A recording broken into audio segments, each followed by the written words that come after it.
Mystery of BELICENA VILLCA. Second Book. The Letter of BELICENA VILLCA. First Day. Dr. Echiro Signal. Above all, I want to give thanks, Doctor, for what you have done for me in this long year in which I was your patient. I know that many times your kindness have taken you to exceed the limits of your mere professional responsibility, and you have dedicated more time and attendance which undoubtedly deserved my alienated condition. I recognize it too much, Doctor, but, as you will understand when reading this letter, my recuperation was practically impossible. Anyway, Goddess Pyrene will know how to reward your efforts fairly. Surely, when this letter be in your hands, I will be dead. They don't forgive and we don't ask for clemency. This possibility doesn't concern me, because death is, in our case, just an illusion, but understanding that for you the absence will be real, and, for this reason I decided to write you. I am conscious that you will not believe me in advance, and because of this I took the boldness to send the present to your domicile in Thrillos. You will wonder how I made it, bribing a nurse, who obtained the address registered in the administrative file, and she effectuated the dispatch of the correspondence. I beg you to forget the lack of discipline and to not inquire the identity of the nurse, because if I die, which is probable, the fear will make her shut her mouth, and, on the other hand, you must take present that she was just consenting with my last will. Now I will get to the point, Doctor. I want to ask you a posthumous favor. But, to be fair with you, before I will inform you about the antecedents of certain facts, I think that you will help me, because a will, more powerful than ours, has put you on my way. Perhaps you are also searching for an answer without knowing it. Maybe in this letter is the answer. Being in this way or not, if you're already conscious of the great deceit, then read carefully what is next, because there you will find some keys to orientate yourself in the path towards the origin. I have written thinking on you, and I have been clear until I could, but I know that you will understand me because you have visibly embodied the sign of the origin. I will start informing you that I am one of the last descendants of an ancient lineage, keeper of a mortal secret, a secret which was kept by my family for centuries, and which was in danger to be lost forever with the disappearance of my son, VILLCA. Now it doesn't matter if the gleam kills me, because the objective of my strategy is accomplished. I've achieved to distract them following my steps while my son Noya was performing his mission. He was not kidnapped. He really traveled to the cavern of Parsifal, in the province of Cordoba, to transport the wise sword of the house of Tharsis. And I started immediately, in inverse sense, with the objective to cover the mission of Noyo, diverting to me the persecution of the gleam. The Hyperborean wisdom helped me, even if I finally couldn't do anything against those powerful demonic drugs that they skillfully supplied to me in one of the journeys that I made to the province of Jujui. After this, came the capture by the army and the story that you know. But you will understand all this clearly, when I reveal you, as a posthumous legacy, the familiar secret. The secret, in sum, consists in, the family maintained hidden, during the course of 14 American generations, the instrument of an ancient mystery, perhaps the oldest mystery of the white race. Such instrument permits to the Hyperborean initiates to know the extraterrestrial origin of the human spirit, and acquire enough wisdom to return to that origin, abandoning definitely the dimensional universe of the matter and energy of the created forms. How reach to our power such instrument? First I will tell you that it was brought by my ancestor Leto de Tharsis, who landed in Colonia Kera, in 1534, and, a few years later, he founded the Chukuman branch of the race. But this doesn't answer the question. Really, to get near to the direct answer, it would be necessary to go back thousands of years ago, as far as the era of the kings of my folk. From them Leto de Tharsis was one of the last descendants. Such folk, who dwelled in the Iberian Peninsula since immemorial times, I will call it, from now on, to simplify it, just Iberian, without meaning this to cohere it with any anthropologic or a racial modern theory. The truth is that very little is known relative to the actual Iberians, because everything that referred to them, especially their consuetudes and beliefs, were systematically destroyed or occulted by our foes. Well, now, in the era where it is convenient to start the narration of this story, the Iberians were divided into irreconcilable sides, who struggled unto death in a permanent state of war. The reasons of such enmities were not minor. They were based in the practice of cults, essentially counterpoised, in the worship of enemy gods. At least, this was what the common members of the combatant populaces were doing. However, the reasons were deeper, and the members of the governing royalty, kings and chiefs, knew it with great clarity. According to what was murmured in the reserved lounges of the courts, because it was about a jealously hidden secret, had been in the subsequent days of the submersion of the Atlantis when, coming from the Occidental Sea, arrived to the European and African continents groups of survivors of two different races. One of them was white, similar to the members of my people, and the other was swarthy, although they were not complete black as the African. These groups, not too numerous, possessed an amazing knowledge, incomprehensible for the continental countries, and terrible powers that until then were only considered as attributes of gods. Hence, it was easy for them to go dominating the countries that they found in their way. And I said that they found in their way, because the Atlantans never stopped definitely in any place, but they were constantly advancing to the east. But such march was very slow due to both groups were dedicated to perform very difficult works, which demanded too much time and effort, and to concrete them, they needed the support of the native countries. Really, only one of them effectuated the heaviest work because, after neatly studying the terrain, they were dedicated to modify it in some special places, through enormous, megalithic constructions, unheard dolmens, cromlechs, pits, artificial mounts, caves, etc. Such group of constructors was of the white race and had proceeded in advance to the swarthy group. This last, instead, seemed to be persecuting the white group, because the displacement was even slower and their work consisted to destroy or alter through the carving of certain signs the constructions of them. As I said, these groups never stopped in one place, but they, after concluded the work, continued moving towards the east. However, the native people who remained in the primitive lands were not able to return to their ancient mores. The contact with the Atlantans had culturally transmuted them. The remembrance of the semi-divine men from the Occidental Sea could not be forgotten for millenniums. And I say this to propound the improbable case that some continental populaces could have stayed indifferent after their departure. Really, this could not occur, because the departure of the Atlantans never was abrupt but carefully planned, only concretized when they had the assurance that, precisely, the native populaces would attend to comply with a mission that would be pleasant to the gods. For it they had worked patiently over the ductile minds of some members of the governing castes, convincing them about the convenience to become their representatives before the people.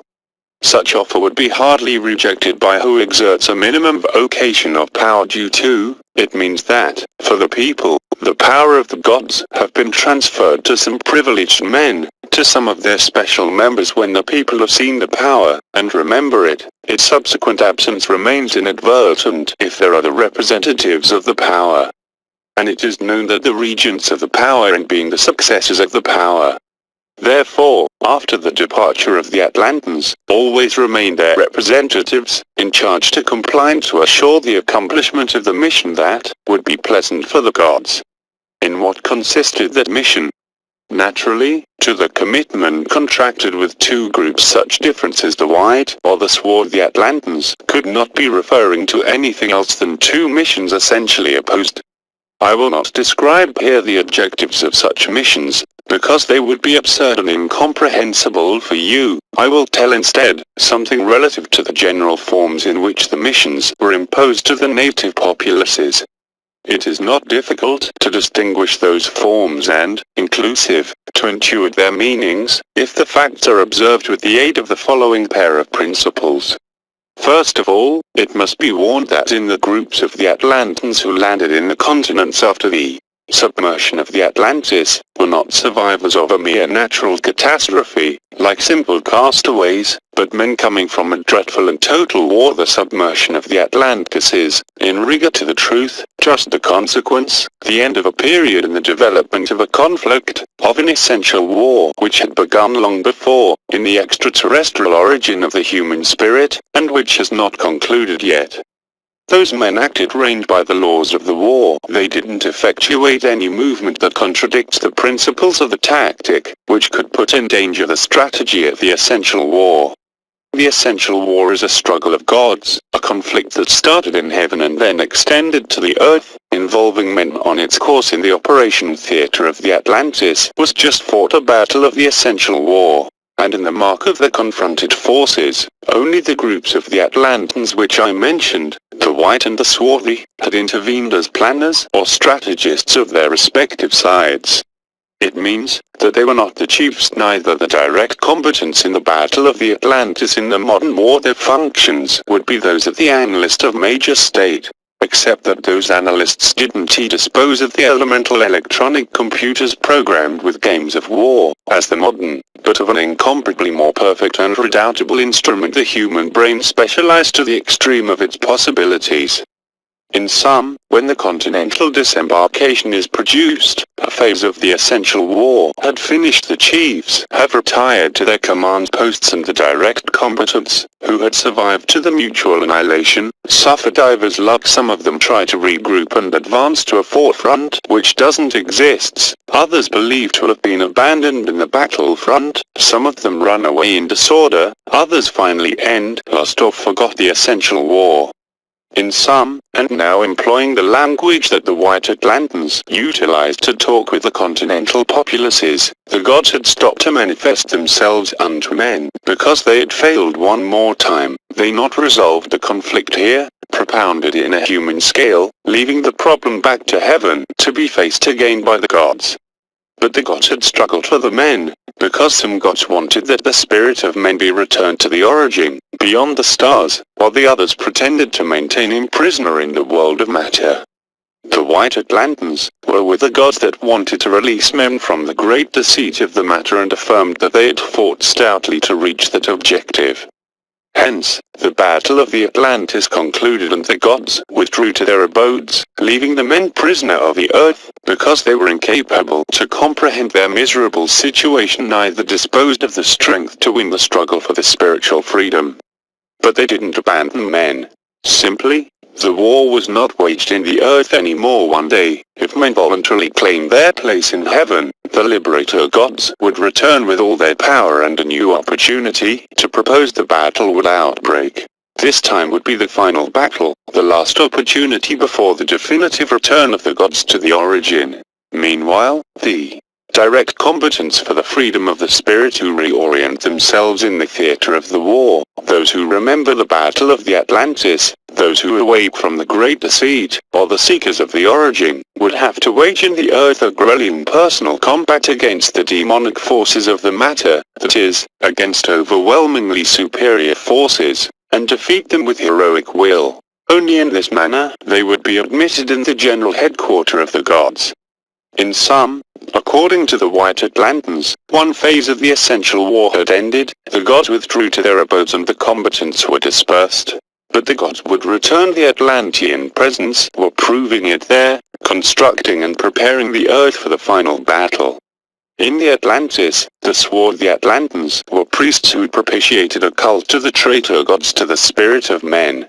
The white Atlantans, on the contrary, belonged to a caste of wise warriors, or constructor warriors, who struggled at the side of the liberator gods to the spirit of men, beside to the royal and warrior castes of the red and yellow men, who conformed the ranks of the direct combatants. Thus the swarthy Atlantans tried to destroy their works, because they worshipped the potencies of the matter and obeyed the design that the traitor gods utilized to chain the spirit to the animal nature of men. The white Atlantans proceeded from the race that the modern anthropology calls Cro-Magnon. Like 30,000 years ago, the liberator gods, who in that time were governing the Atlantis, had entrusted to this race a mission to start a mission which fulfillment would prove their courage and would open the doors of wisdom. They had to spread all around the world and exterminate the animal men, the primitive hominid of the earth who only had body and soul, but didn't have eternal spirit, that's to say, the race that the anthropology has baptized as Neanderthal, already extinguished. The men of Cro-Magnon accomplished with such efficiency that mission, that they were rewarded by the loyal gods with the authorization to regroup and dwell in the Atlantis. There they acquired subsequently the magistery of the stone and were known as guards of the lithic wisdom and men of stone. Hence, when I say that they belonged to a caste of warrior constructees, it has to be understood, constructors in stone, wise warriors, of the lithic wisdom. And this clarification is important because on its science was only worked with stone, that is to say, either the tools, as the materials of their science, consisted in pure stone, with explicit exclusion of metals. The metals would explain then to the Iberians, represented to the potencies of the matter and would have to be carefully avoided or manipulated with much caution. When transmitting the idea that the essence of the metal was demonic, the white Atlantans were searching evidently to infuse a taboo in the allied populaces. Taboo that, at least in the case of the iron, was maintained for thousands of years. Inversely, the swarthy Atlantans, with no doubts, due to their particular relation with the potencies of the matter, stimulated the populaces, who were addicted to practice the metallurgy and the goldsmith, without restrictions of any metal. This is the second principle that you must have present, Dr. Echiro Signal. The white Atlantans entrusted to the Iberians who had supported them in the megalithic constructions of a mission that can be synthesized in the next form, protect the megalithic constructions and fight unto death against the allies of the swarthy Atlantans. These lasts, by their part, proposed to the Iberians, who helped them in a mission which could be expressed in this way: destroy the megalithic constructions. If this is not possible, modify the forms of the stones until neutralize the functions of the sets. If that was not possible, engrave in the stones the archetypical signs of the matter corresponding to the target of the function which had to be neutralized. If such thing was not possible, distort at least the war sign of the construction, transforming it into a burial ground monument, etc. And fight unto death against the allies of the white Atlantans. As I said before, after the imposition of these missions the Atlantans continued their slow advance to the east. The white ones were always followed at a prudent distance by the swarthy. Due to this the swarthy delayed thousands of years to reach Egypt, where they established an impulse to civilization which remained other thousands of years and where they officiated again as priests of the potencies of the matter. The white Atlantans, meanwhile, continued always to the east, going across Europe and Asia through a wide strip which limited in the north with the Arctic regions, and mysteriously disappearing at the end of the prehistory. However, after them, bellicose warrior populaces had borne incessantly, providing the best of their warrior and spiritual traditions to the history of Occident. But, to what place were going the white Atlantans? To the city of Catawba, or Agartha, a place that, according to the revelations made to my people, was the refuge of some liberator gods, who still remained in the earth waiting for the arrival of the last combatants. Such unknown city had been constructed in the earth many years ago, in the days when the liberator gods came from Venus and had established themselves in a continent which they called Hyperborea, in remembrance of the homeland of the spirit.